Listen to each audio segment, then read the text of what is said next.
Assalamualaikum warahmatullahi wabarakatuh. Izinkan saya mencuri sedetik masa untuk saya memperkenalkan diri. Nama saya Muhammad Zafran bin Mat Azman dan saya berumur 12 tahun. Saya bersekolah di Sekolah Kebangsaan Abdullah yang terletak di Sungai Mati, Tangkak, Johor. Menggalas tanggungjawab sebagai Ketua Pengawas Sekolah dan Student Leader Board. Penyertaan tertinggi saya ialah International Eco Nature Victorian peringkat antarabangsa.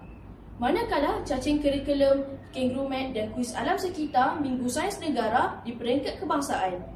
Menyertai kejohanan petang peringkat MSSJ dan mendapat tempat ketiga peringkat daerah. Sukan sunat juga menjadi pilihan saya dan pernah menyertai kejohanan memanah daerah Tangkak. Bakat saya juga menyelah dalam tulisan had dan pernah meraih naib johan pertandingan tulisan had sekolah rendah daerah Tangkak. Hobi saya ialah membaca buku dan memantapkan diri dalam sukan memanah. Cita-cita saya ingin menjadi seorang guru yang hebat. Saya ingin berkongsi sebuah buku yang telah saya baca yang berjudul Menghadapi Tanah Runtuh. Di dalam buku ini banyak perkara menarik yang akan saya kongsikan. Buku ini hasil karya beberapa orang penulis iaitu Dewi Cendika, Rahmat Amin Abdul Hamid dan Tan Boon Khin. Ia diterbitkan pada tahun 2010 oleh Orbit Buku Sendirian Berhad. Buku ini mempunyai 32 halaman bercetak. Buku ini menceritakan detik-detik cemas menghadapi suatu kejadian tanah runtuh yang berlaku di sebuah kawasan perumahan. Tema utama dalam buku yang menarik perhatian saya ini ialah semangat kasih sayang dan keprihatinan dalam keluarga setelah salah seorang dari keluarga terdekat mereka ditimpa bencana. Ayah Faiz dan Fatin mengkabarkan rumah Makcik Mila tertimbus dalam suatu kejadian tanah runtuh. Mereka kini berada di pusat penempatan sementara. Ibu dan ayah mereka mengambil tanggungjawab untuk menziarahi Makcik Mila yang merupakan sepupu kepada ayahnya. Ibu Faiz dan Fatin terus menghubungi kakaknya, Makcik Mida, untuk memintanya menemani anak-anaknya sehingga mereka pulang ke rumah. Makcik Mida merupakan jurulatih pengangkap yang luas pengetahuan.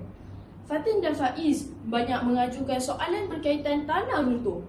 Makcik Mida menerangkan dengan jelas tentang kejadian tanah runtuh. Tanah runtuh ialah lombokan batu dan tanah dalam jumlah yang besar menggelongsor ke kawasan rendah secara tiba-tiba ataupun perlahan-lahan. Penulis menyentuh jiwa saya bahawa tanah runtuh adalah surat amaran daripada bumi bahawa tiada keamanan tanpa keseimbangan. Jalan cerita mengenai buku ini sangat menarik kerana watak Makcik Mida banyak berkongsi ilmu pengetahuan. Saya teruja dengan perkongsian ilmu Makcik Mida berkaitan tanda-tanda berlakunya tanah runtuh seperti rekahan pada tanah, banyak air mengalir di celah-celah cerun dan berlakunya runtuhan kecil. Nasihat Makcik Mida menyedarkan saya betapa berharganya alam yang indah ini. Memelihara alam adalah bentuk syukur yang paling tulus kepada Sang Pencipta. Penulis juga menitipkan cara ketika menghadapi tanah runtuh. Antaranya, berhati-hati jika berada di puncak, jangan berdiri di atas rekahan-rekahan tanah di tebing. Berwaspada apabila ada timbunan tanah di cerun bukit. Pengajaran dari buku ini, setiap orang perlulah saling tolong-menolong dan bekerjasama antara satu sama lain menghadapi sangat-sangat cemas.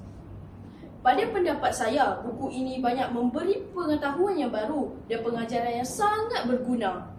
Grafik di dalam buku ini mengandungi ilustrasi yang sangat menarik dan berwarna-warni.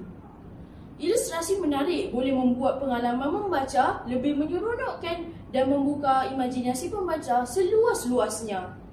Buku ini juga dibuat menggunakan kertas yang berkualiti. Bahasa yang digunakan juga amat mudah difahami. Hujung dahan burung bersarang, pohon rimbun tempat berteduh. Lestarikan alam untuk yang akan datang, agar hidup takkan mengeluh. Sekian, terima kasih.